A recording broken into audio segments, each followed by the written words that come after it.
जैसा कि पहले सेट 1 और सेट 2 साइंस के क्वेश्चंस मैंने पहले करवा दिए हैं और अभी सेट 3 के साइंस के क्वेश्चंस करवाने जा रहा हूँ।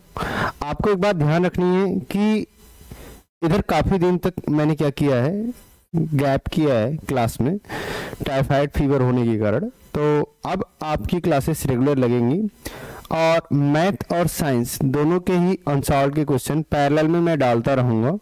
ठीक है, तो आज के वीडियो में जो भी होगा सेट 3 साइंस को क्वेश्चंस करवाने जा रहा हूँ। सेट 3 में अगर मैं बात कर लूँ, इसका कोड नंबर है मेरा सेट 3 का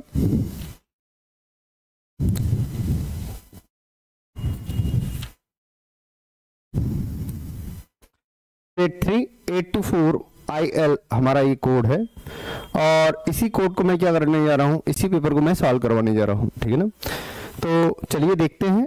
आज की वीडियो में आपका इंग्लिश और हिंदी दोनों ही कंबाइंड रहेगा।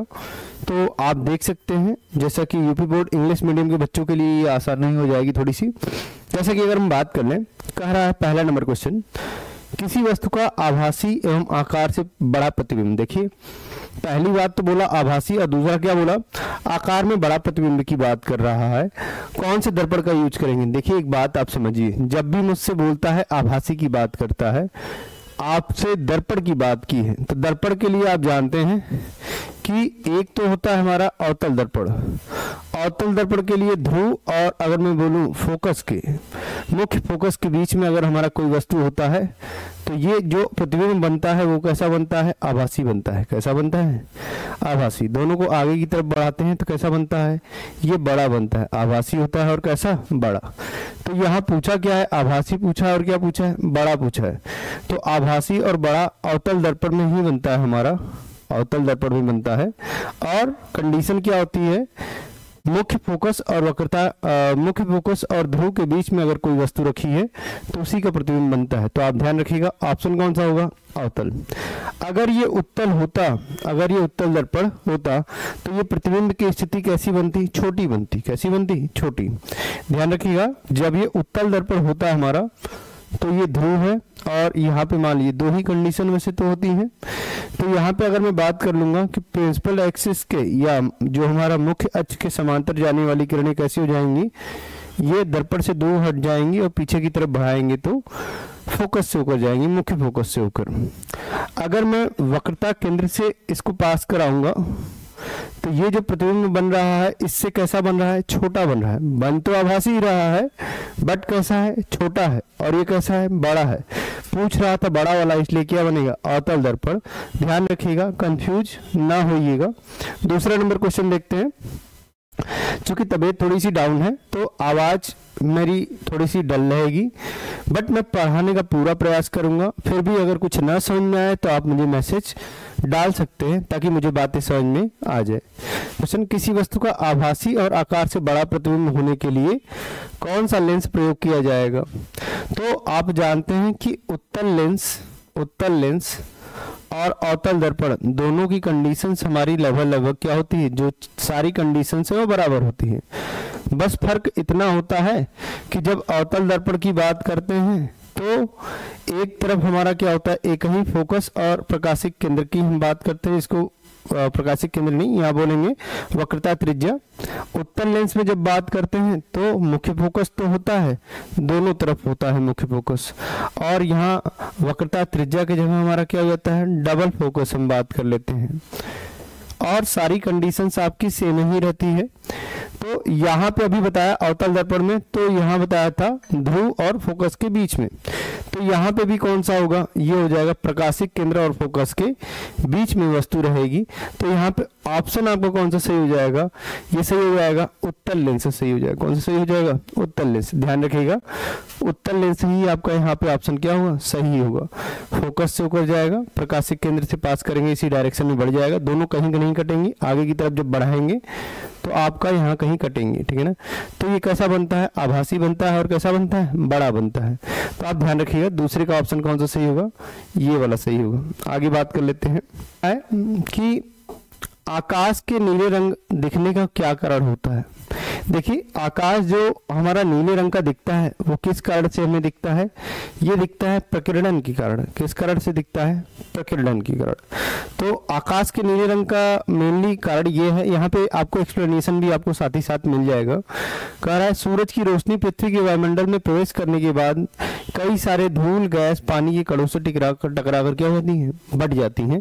क्योंकि मैं जानता हूं जब सन से हमारी नीचे की तरफ रेज आती है तो अलग अलग घनत्व होते हैं, मतलब यहाँ पे धूल गैस पानी के कणों में टकराने के कारण ये किरणें क्या हो जाती हैं, बिखर जाती हैं। सूरज की रोशनी हमारा नीला रंग और रंगों की अपेक्षा हमारा क्या करता है, बिखराव यहाँ पे क्या होता है, ज्यादा होता है, क्योंकि नीले रंग के प्रकाश धैर्य हमारी जो होती है वो क्या होती है, कम होती है। इस कारण से यहाँ पे आकाश कैसा दिखाई देता है, नीले रंग का। कभी कभी ये क्वेश्चंस आपसे ऑब्जेक्टिव ना पूछकर आपसे पूछ लेगा डायरेक्ट क्या, कि आप बताइए नीला रंग क्यों होता है, तो आप उसको एक्सप्लेन करके भी लिख सकते हैं, ठीक है ना। तो वायुमंडल में मौजूद कण नीले रंग के प्रकाश को ज्यादा हमारे ताकत से बिखेरते हैं। तरंग दैर्घ्य चूंकि कम होती है, इस कारण से ये ज्यादा हमारी, यही कारण होता है कि आकाश में क्या दिखाई देता है, नीला दिखाई देता है। बेसिक बातें आपको समझ में आ रही हैं कि वायुमंडल में हमारा क्या होता है, वहां पे प्रकीर्णन होता है। प्रकीर्णन होने के कारण हमारा प्रकीर्णन क्यों होता है, क्योंकि धूल गैस और पानी के कण से हमारा क्या होता है, किरणों का बिखराव ज्यादा होता है। इस कारण से हमारा क्या होता है, आकाश कैसा दिखाई देता है, नीले रंग का दिखाई देता है। तो आपका ऑप्शन कौन सा सही होगा, सी ऑप्शन सही होगा। आगे बात कर लेते हैं।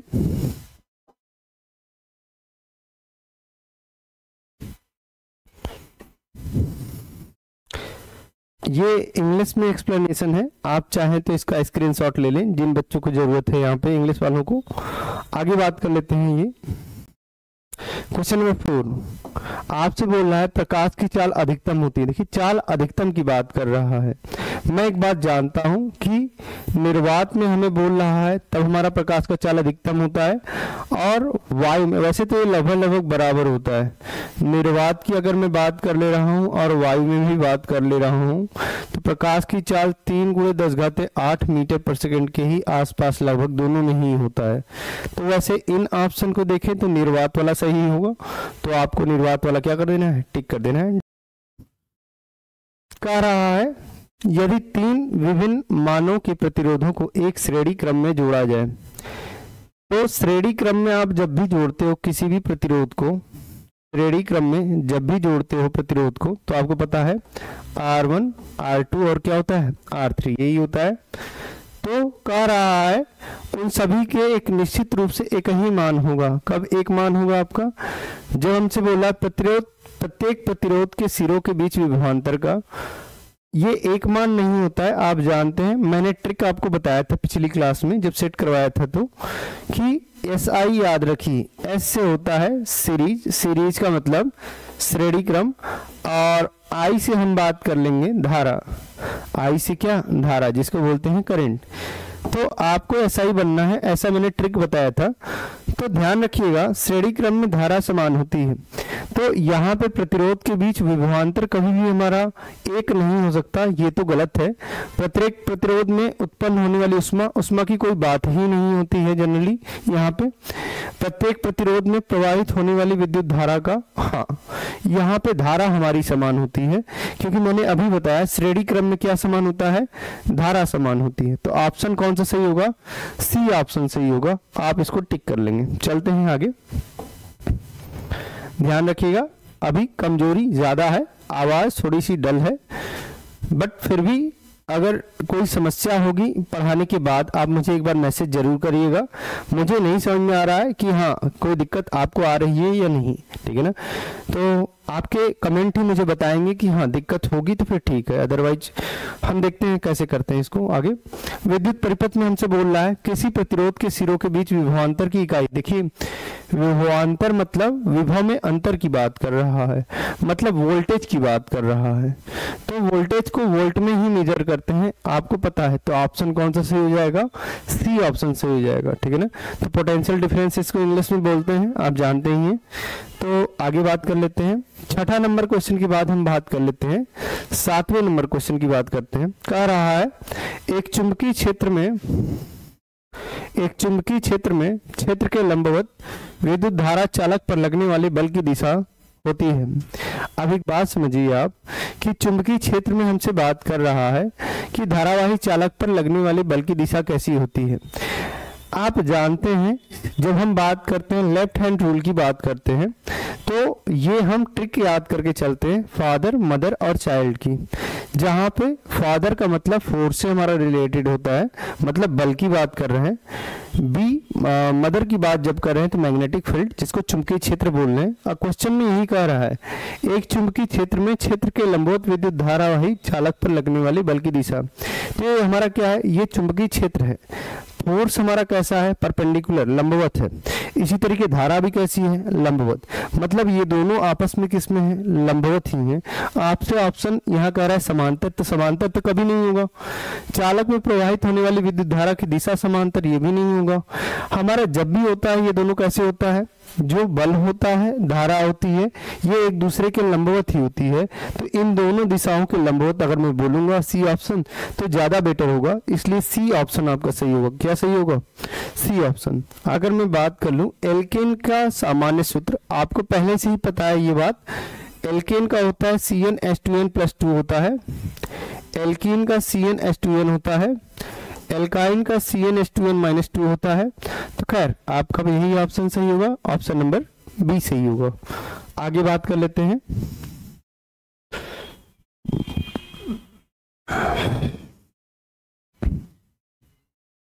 देखिए 9वां नंबर क्वेश्चन है, निम्न में समझाती श्रेणी। देखिए अब एक बात समझिए, समझाती श्रेणी में कुछ बातें आपसे की गई थी, और अगर मैं बात करूं इस राजीव की बुक में जो दे रखा है ये 9वां नंबर क्वेश्चन, इसका ये ऑप्शन गलत दे रखा है यहाँ पे, क्योंकि C2H2 और C3H6 जब भी मैं समझाती श्रेणी की बात करता हूँ, मैंने बताया था आपको अलग से कि CH2 का ही डिफरेंस आता है हमेशा।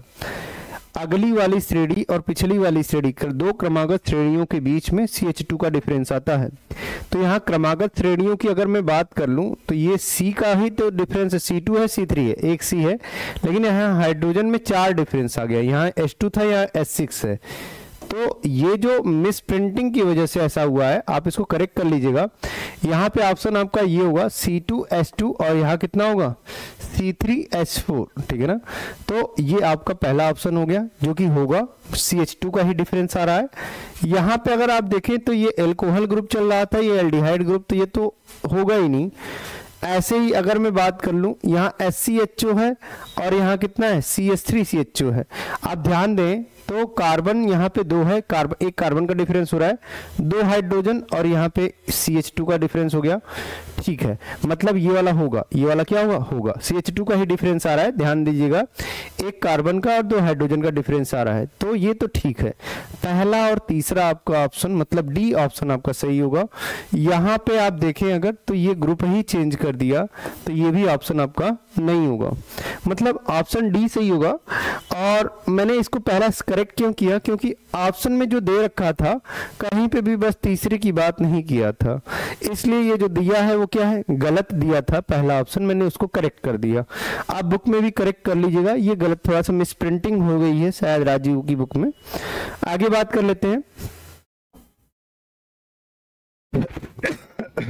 कह रहा है निम्न में से कौन सा धातु ठंडे जल के साथ हाइड्रोजन गैस बनाता है। आप एक बात समझिए, ठंडे जल के साथ हाइड्रोजन गैस की बात कर रहा है, तो तांबे में अगर आपको कॉमन सेंस यूज कर लेना है, तांबे में अगर पानी डालेंगे तो हाइड्रोजन गैस तो निकलता नहीं है, ऐसा होता नहीं है। सोना में भी ऐसा कोई रिएक्शन नहीं होता है। एल्युमिनियम के जो बर्तन होते हैं घरों में, क्या पानी डालते हो तो उसमें हाइड्रोजन गैस निकलती है, नहीं होता है। तो जो ऑप्शन आपका ज्यादा रिएक्टिव होता है वही होता है, जैसे सोडियम और पोटेशियम पानी में डालते ही हमारे क्या हो जाती है, गैसेस निकलना शुरू हो जाती हैं। तो मेनली ऑप्शन हमारा जो सही होगा वो कौन सा होगा, सी ऑप्शन सही होगा यहाँ पे। आगे बात कर लेंगे। कह रहा है 0 pH वाला विलयन। देखिए आपको एक बात पता है कि जब मैं 0 pH की बात कर रहा हूं तो pH उदासीन कब होता है 7 पे, क्षारीय ज्यादा सबसे कब होता है 14 पे। तो अम्लीय होगा तो क्या हो जाएगा, अम्लीय होता है तो हमारा क्या हो जाता है 0 हो जाएगा। मतलब 0 pH पे हमारा कैसा होगा, अम्लीय होगा। कैसा होगा, अम्लीय। आगे बात कर लेंगे हम 11 नंबर क्वेश्चन के बाद 12 नंबर क्वेश्चन पे। 12 नंबर क्वेश्चन हमसे कह रहा है सूर्य के प्रकाश एवं पर्णहरिम के बीच उपस्थिति में कार्बन डाइऑक्साइड और जल के संयोजन से निम्न में से कौन सा यौगिक बनता है। आप एक बात जानते हो कि जब हमारा कार्बन डाइऑक्साइड और पानी की उपस्थिति में जब हम बात करते हैं, सूर्य के प्रकाश की उपस्थिति में ग्लूकोज हमारा बनता है। मेनली क्या बनता है? ग्लूकोज। तो ये रिएक्शन में ही आपका था, इसलिए ये सही होगा। ये सारे ऑप्शन आपके सही नहीं होंगे। आगे बात कर लेते हैं। 13 नंबर क्वेश्चन आपसे कह रहा है कि निम्न रासायनिक समीकरण को पूर्ण करने में निम्न में से कौन सा यौगिक प्रयुक्त होता है। एक बात आप ध्यान से समझिए कि यहाँ पे CH4 है और यहाँ क्या है? CH3COONA है, सोडियम एसीटेट है। सोडियम एसीटेट में क्या मिला है? जब आपको कुछ नहीं समझ में आ रहा है, आप एक काम कर सकते हो, मिलाना शुरू कर दो। यहाँ पे CH3 था, CH3 हो गया, एक हाइड्रोजन एक्स्ट्रा है, एक हाइड्रोजन, यहाँ CH3 था, यहाँ CH4 है, मतलब एक हाइड्रोजन हमारा यहाँ बच रहा है। तो मैं इसको लिख लेता हूँ। यहाँ पे COO है, यहाँ पे CO3 है, मतलब CO2 और CO3 हमें दे रखा है। एक ऑक्सीजन भी है, एक क्या है? ऑक्सीजन भी है। और क्या है? Na2 था और यहाँ कितना है? Na, मतलब एक Na ज़्यादा है, मतलब Na भी रहेगा। आप सारे को अगर कंबाइंड भी करोगे तो ये फार्मूला यही बनता है, NaOH। कौन सा बनता है? NaOH। जब न समझ में आए तो आप ऐसे ही कर लीजिएगा, आपका रिएक्शन क्या हो जाएगा? सही हो जाएगा। ऑप्शन नंबर बी सही होगा यहाँ पे। आगे बात कर लेते हैं, पौधों में फ्लोएम का काम क्या होता है। तो पौधों में फ्लोएम का काम क्या होता है? खाद्य पदार्थों का स्थानांतरण करना। और अगर आपसे पूछता है जाइलम का काम क्या होता है, तो जल का स्थानांतरण करना, जल और खनिज पदार्थों का। तो यहाँ ध्यान रखिएगा, ऑप्शन नंबर सी यहाँ पे सही होगा। आगे बात कर लेते हैं, 14 नंबर क्वेश्चन के बाद बात करते हैं 15 नंबर क्वेश्चन में। यहां देखो क्वेश्चन में कंफ्यूजन होता है। ये क्वेश्चन पूछा है पाचन की शुरुआत कहां से, किस अंग से होती है। और बच्चे यहाँ पे ये सोच के बैठे रहते हैं कि अंदर की बात चल रही है। जैसे हम यहाँ पे ऑप्शन में मुख दे रखा है, ऑप्शन तो आपका मुख से ही स्टार्ट होगा, क्योंकि शुरुआत कहाँ से होती है ये आपसे पूछा गया है। अगर ये पूछता कि आगे की प्रोसेसिंग, जैसे हमारा पेट होता है, पेट के बाद यकृत होता है, अग्नाशय, तो ये छोटी आंत होती है, बड़ी आंत, इनकी बात नहीं कर रहा है। आपसे पूछा है शुरुआत किस अंग से होती है, तो मुख से ही होगा। तो यहाँ पे कई बार ज्यादा सोचने के कारण लोग यकृत या आगे कुछ लगाएंगे, लेकिन आपका ज्यादा बेटर ऑप्शन आपका कौन सा होगा? शुरुआत मुख से ही होगा, ठीक है ना। तो यहाँ पे हम बात कर लेंगे। अगला 15 नंबर क्वेश्चन के बाद 16 नंबर क्वेश्चन की हम बात करते हैं। कह रहा है निम्न में कौन सा एक पादप हार्मोन है। देखिए आपसे प्लांट के हार्मोन की बात कर रहा है, पादप हार्मोन की बात कर रहा है। आपको पता है कि पादप हार्मोन हमारा जिबरेलिन ही होता है। जिबरेलिन एक पौधे का हार्मोन है जिसमें विकास और वृद्धि में ये अहम भूमिका निभाता है। पौधों की लंबाई को बढ़ाने का काम, बीजों के अंकुरण को बढ़ावा देने का काम, फूल जो आते हैं पौधे या फल बनते हैं उनमें भी हमारा ये जिबरेलिन मदद करता है। जड़ और अंकुर का विस्तार होता है इनके कारण, या हम बात कर लें पत्तियां लंबी और चौड़ी होती हैं इसी के कारण। तो आपसे एक बार सेट 1 और सेट 2 में भी क्वेश्चंस ऐसा पौधे से रिलेटेड आया है, हार्मोन से। तो आप काम क्या करेंगे, ये जो मैंने बता रखा है यहाँ पे, मैंने सबके बारे में बता रखा है। थायरॉक्सिन एक प्राणी हार्मोन होता है जिसका स्राव हमारा कहाँ होता है? आउटू ग्रंथि में, जिसको हम बोलते हैं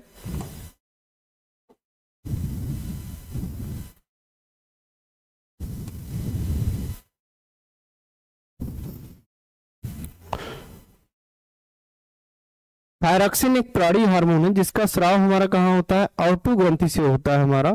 आउटू ग्रंथि को ही हम हिंदी में इंग्लिश में बोलते हैं पिट्यूटरी ग्लैंड। क्या बोलते हैं? पिट्यूटरी ग्लैंड, ठीक है ना। एक मिनट,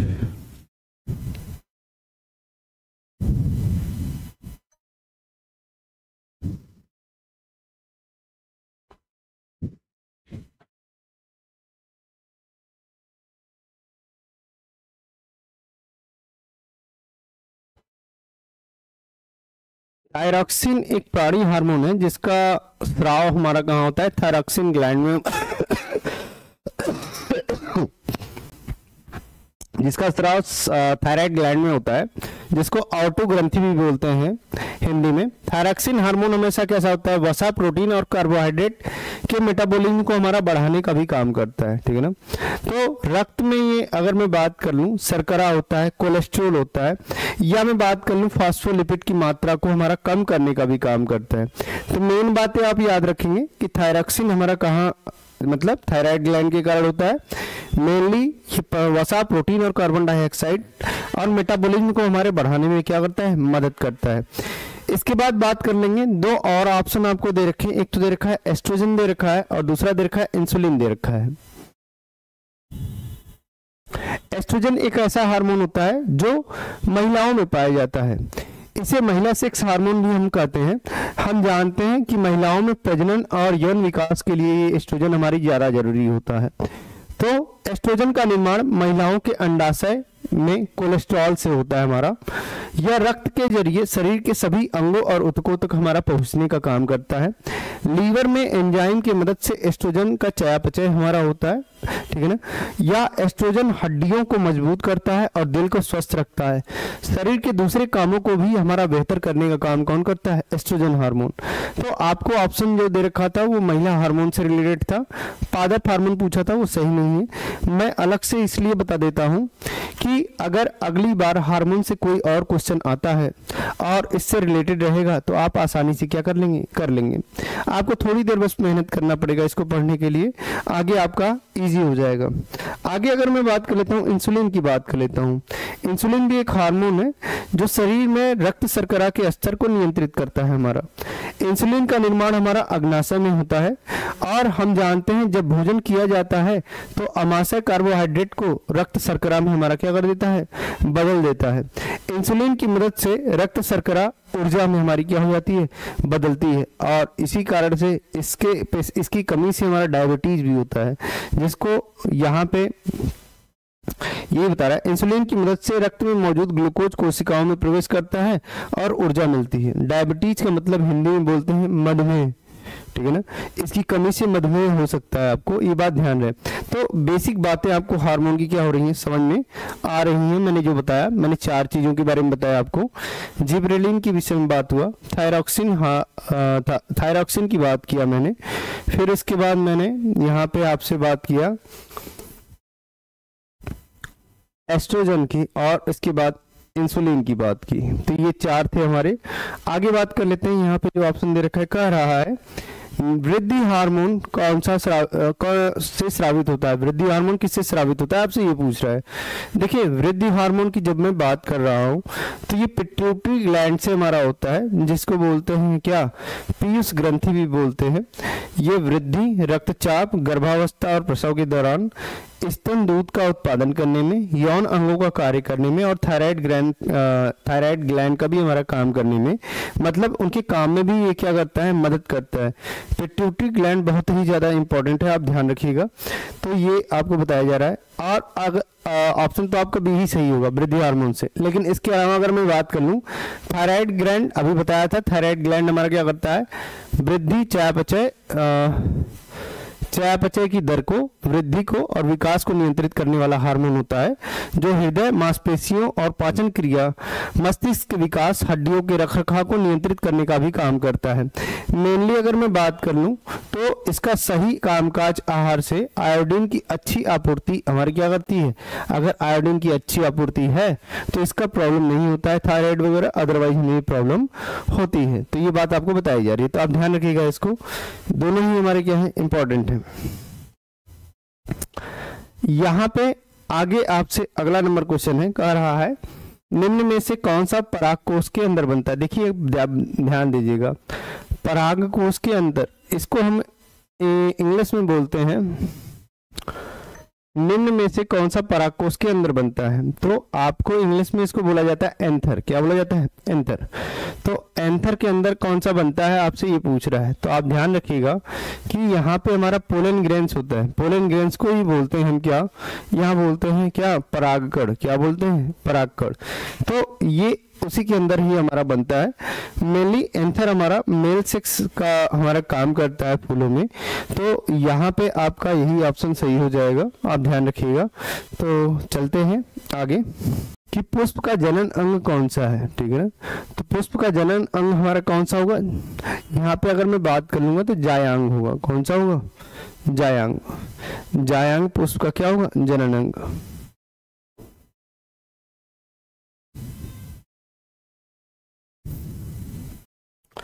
कह रहा है वायुमंडल की ओजोन परत पृथ्वी को बचाती है। देखिए ओजोन परत जो बचाती है वो किससे बचाती है, पराबैंगनी किरणों से हमें बचाती है। तो आपका ऑप्शन बी सही होगा, ठीक है ना। आगे बात कर लेते हैं। तो ये तो ऑब्जेक्टिव क्वेश्चन है, 20 नंबर का ऑब्जेक्टिव क्वेश्चन रहा जो कि आपने क्या है करना था। अब बात करते हैं थ्योरेटिकल बेसिस क्वेश्चन पे, जिसमें हमारे न्यूमेरिकल आ रहे हैं। अगर मैं देख पा रहा हूं तो उपभाग फर्स्ट में जो ये सेट दे रखा है, सेट 3 के उपभाग फर्स्ट में अगर मैं बात कर रहा हूं 4 नंबर का ये क्वेश्चन है, और क्वेश्चन में कुछ भी नहीं है अगर आप ध्यान से देखें तो। यहाँ पे करवा दे रहा हूं, ध्यान दीजिएगा। कह रहा है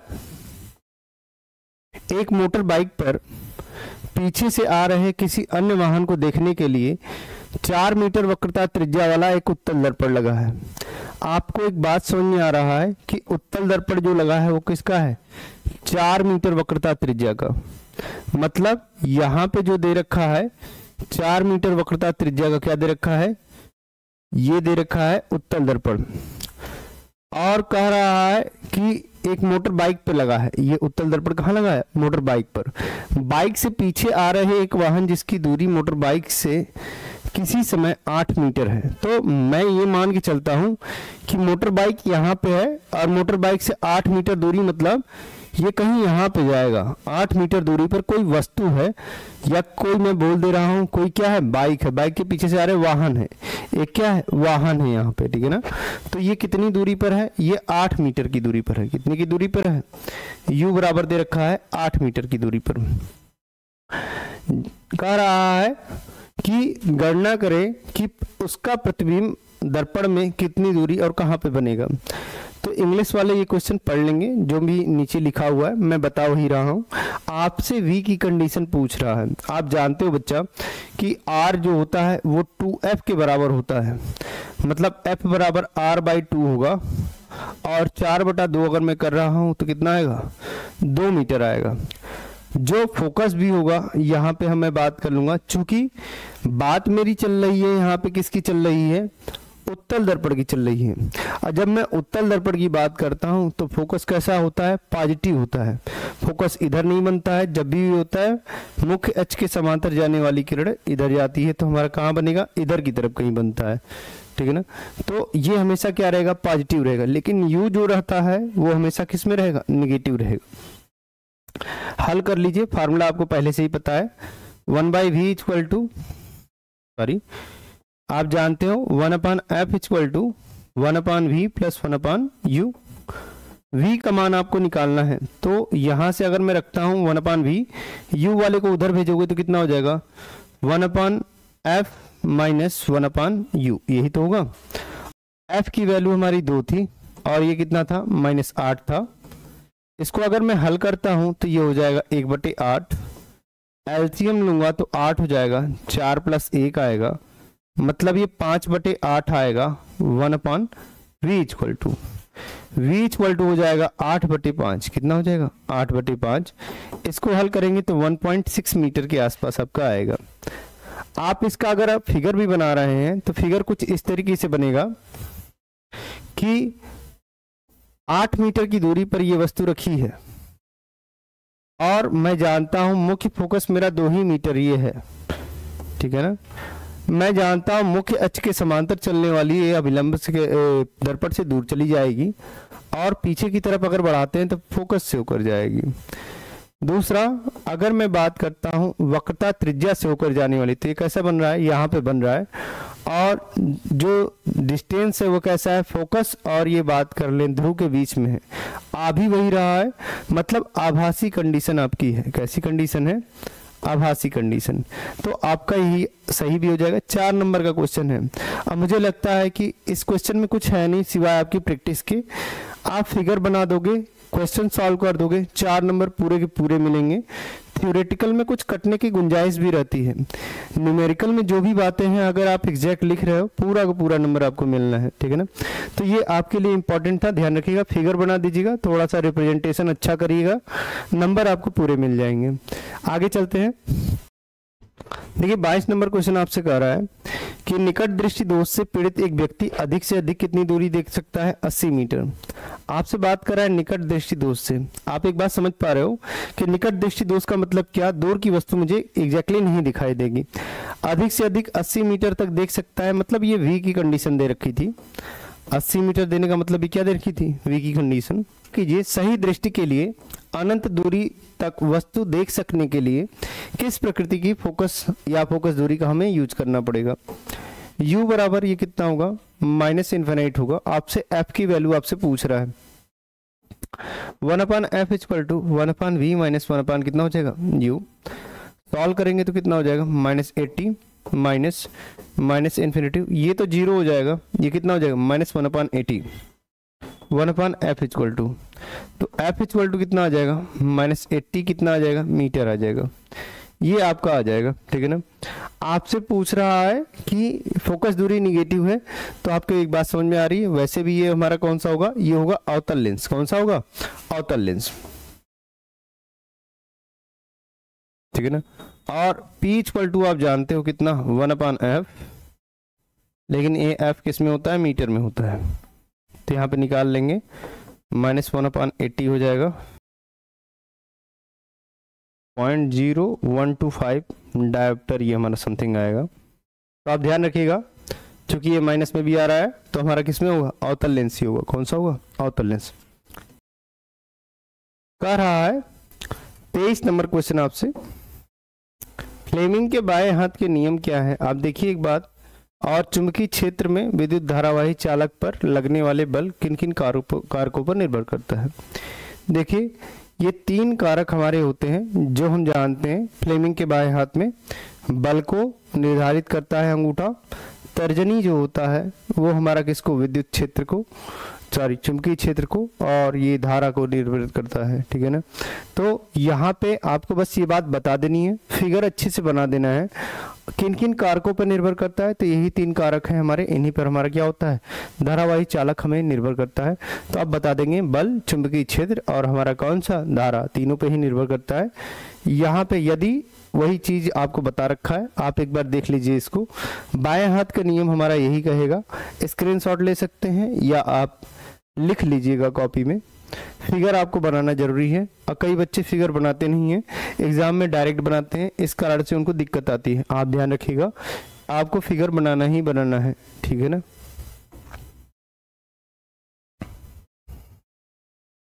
ये भी आपसे फिगर ही पूछा था।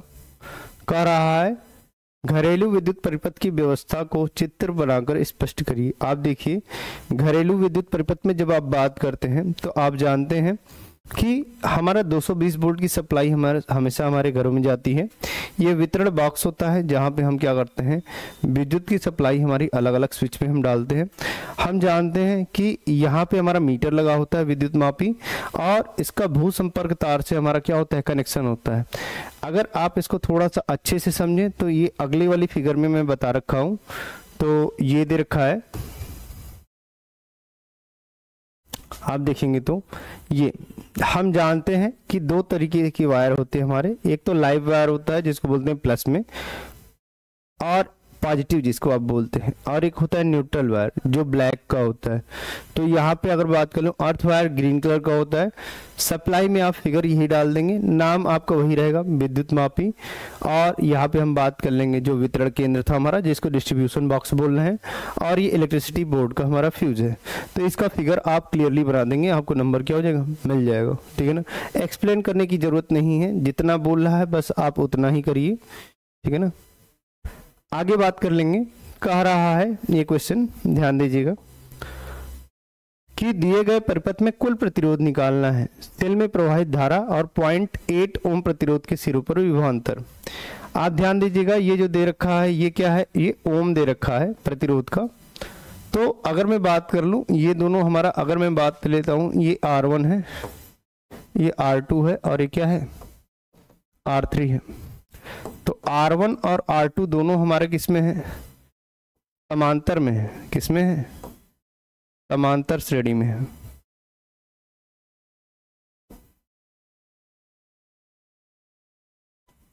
समांतर श्रेणी में, समांतर क्रम में है आप। तो यहाँ पे कितना हो जाएगा? 1/R' तुल्य प्रतिरोध बराबर R1 प्लस 1/R2। तो R1 का मान कितना दे रखा है? 6 दे रखा है। R2 का मान 2 दे रखा है। जब निकालेंगे तो ये हो जाएगा 4/6, 2 दूना 4, 2 तिया 6। 1/R' की वैल्यू, R' की वैल्यू आ जाएगी 3/2। 3/2 का मतलब 1.5 ओम। कितना हो गया? 1.5 ओम। चूंकि R' और R3 श्रेणी क्रम में संयोजित है, श्रेणी क्रम में संयोजित है, संयोजित है। अतः R" बराबर कितना हो जाएगा? R' plus R3। तो R' का मान कितना हो गया आपका? R' आपने निकाला 1.5 और R3 का मान कितना था? 0.8 था। सॉल्व करेंगे तो 2.3 ओम हमारा ये आएगा।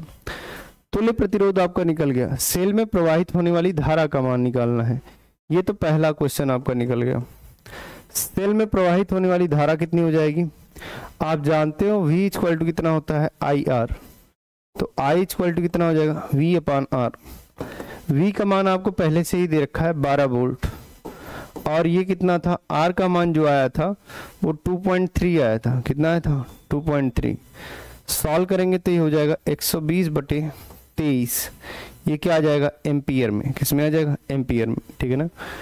तीसरा क्वेश्चन इसका पूछ रहा है कि 0.8 ओम, मतलब इसकी बात कर रहा है, इस पे हमारा विभवांतर कितना होगा? आप जानते हो कि जब मैं बात कर रहा हूं, मान लो कि यहाँ पे विभवांतर जब मैं निकाल रहा हूँ R3 पे निकाल रहा हूँ तो मैं V3 बोल रहा हूँ, तो कितना हो जाएगा? I, क्योंकि मैं जानता हूँ इस पे और इस पे जो R' इनका तुल्य प्रतिरोध था और R3 दोनों ही किस में थे? श्रेणी क्रम में। किस में थे? श्रेणी क्रम में। तो जब श्रेणी क्रम में थे तो धारा का मान तो समान ही होगा। तो धारा हमारा कितनी थी? धारा हमारा ये सर्किट में कितना जा रहा था?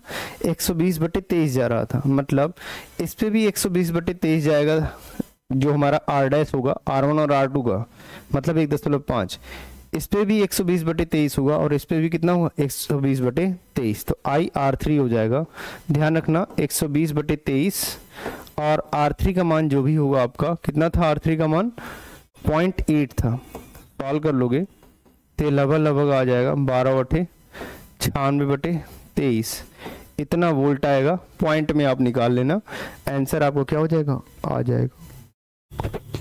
तो ये आपका क्वेश्चन था, 6 नंबर का क्वेश्चन था। क्वेश्चन में कुछ दम नहीं था, सिवाय आपको एक बात पता हो कि श्रेणी क्रम में धारा हमारी समान होती है और समांतर क्रम में वोल्टेज।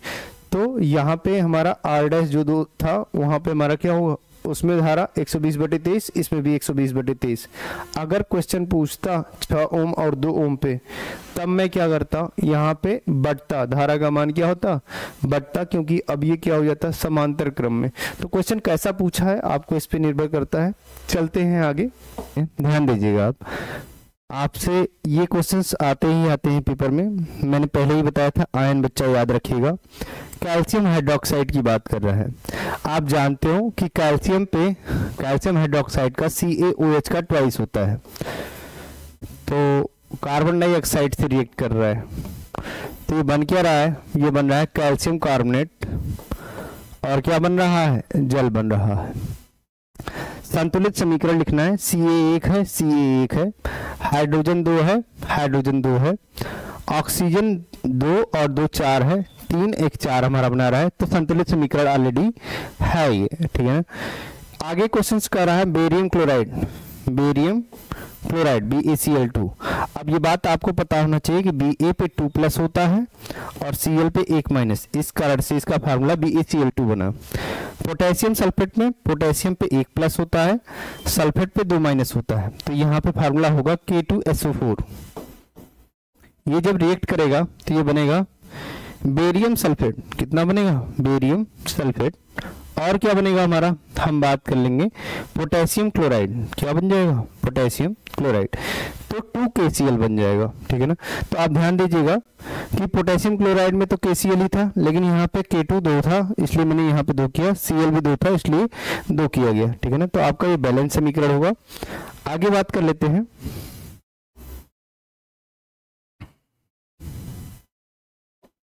कह रहा है जिंक का सल्फ्यूरिक एसिड से करवा रहे हैं रिएक्शन। तो जिंक है हमारा, सल्फ्यूरिक एसिड से जब रिएक्शन करवा रहे हैं तो ये बन जा रहा है जिंक के सल्फेट और बन जा रहा है हाइड्रोजन गैस। तो ध्यान रखिएगा ये हमारा रिएक्शन है जिंक सल्फेट। जिंक पे हमारा 2+ होता है, जिंक पे हमारा कितना होता है? 2+, सल्फेट पे 2-। तो ये 2+, 2- को बैलेंस करता है। आपको बेसिक बातें पता होनी चाहिए, ध्यान रखिएगा। सिल्वर नाइट्रेट की बात कर रहा है, AgNO3 प्लस जिंक क्लोराइड की ZnCl2, चूंकि जिंक पे 2+ होता है और Cl पे 1- तो इसलिए ZnCl2 लिखा गया। सिल्वर क्लोराइड बोल रहा है तो AgCl ही होगा। जिंक नाइट्रेट बोल रहा है, अभी बताया जिंक पे कितना होता है? 2+ होता है और नाइट्रेट पे 1- होता है। नाइट्रेट पे कितना होता है? 1-। तो इसको हम लिखेंगे तो ये NO3 का ट्वाइस बन जाएगा। NO3 का कितना? ट्वाइस। अब एक बात समझिए कि मुझे यहाँ पे NO3 का ट्वाइस था, NO3 को 2 करने के लिए ये करना पड़ेगा 2Ag, Cl2 2 है तो यहाँ पे भी हमें कितना करना पड़ेगा? 2। अब देखेंगे तो ये बैलेंस रिएक्शन हमारा है और यही आपको क्या करना था? लिखना था। तो आज के लिए पहला पार्ट आपका रहा सेट 3 का। आपको सेकंड पार्ट जल्दी ही मिल जाएगा, आप प्रैक्टिस करते रहिए और मैं प्रयास करूंगा हेल्थ अच्छा रहे इधर बीच। और मैं क्या करूंगा, वीडियोस आपको धीरे धीरे मैथ्स और साइंस की प्रोवाइड करता रहूंगा। आपको करना ये है कि आप प्रैक्टिस लगातार करते रहिए और अपने सुझाव जरूर भेजा करिए। मैं बार बार कहता हूँ आपके सुझाव बहुत ज़्यादा मददगार होते हैं हमारे लिए कि हम आगे कैसा वीडियो बनाएंगे। इधर बीच गैप हुआ, आगे ऐसा कुछ नहीं होगा क्योंकि अभी वीकनेस है टाइफाइड होने के कारण, तो थोड़ी दिन अभी टाइम लगेगा, धीरे धीरे वो कवर हो जाएगा, ठीक है ना। तो आज के लिए इतना ही, धन्यवाद।